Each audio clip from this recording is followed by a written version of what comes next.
David, can you update us on the latest as it stands right now? Well, we can tell you that President Obama has said that Oklahoma is a disaster. He said he pledges to do anything he needs to help this community. But I have to tell you that people are just simply stunned here at the sheer scope of this tornado.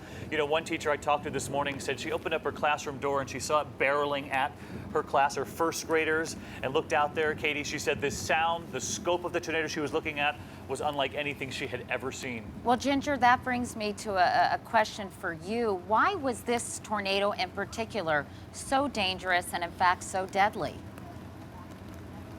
Well, this tornado was a preliminary EF4. What that means is winds up to 200 miles per hour. So you put that in a populated area, it starts grabbing debris, and that debris gets thrown, and it becomes, unfortunately, like a blender. This part of the country knows tornadoes well. It has all of the ingredients coming together. We knew that this timing was going to happen for days, that dangerous long-track tornadoes would come in. We just didn't know if they would hit populated areas. Unfortunately, it did.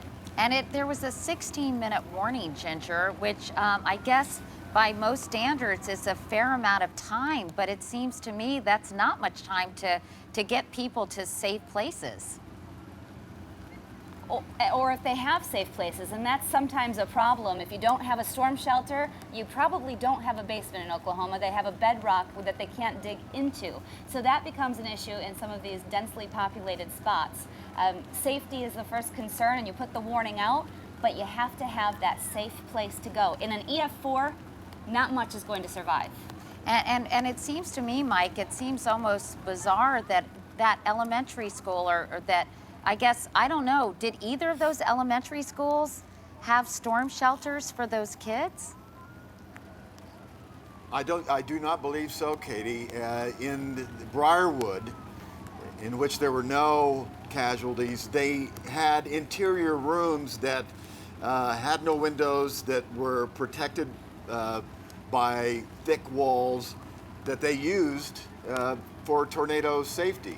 And they had regular drills like we all did growing up in Oklahoma. You have tornado drills all the time when spring starts. But it's a question that needs to be asked. But I think Ginger said it correct. In a lot of places in Oklahoma, you don't find basements. Some places you do. I have one in Oklahoma City, but a lot of places don't.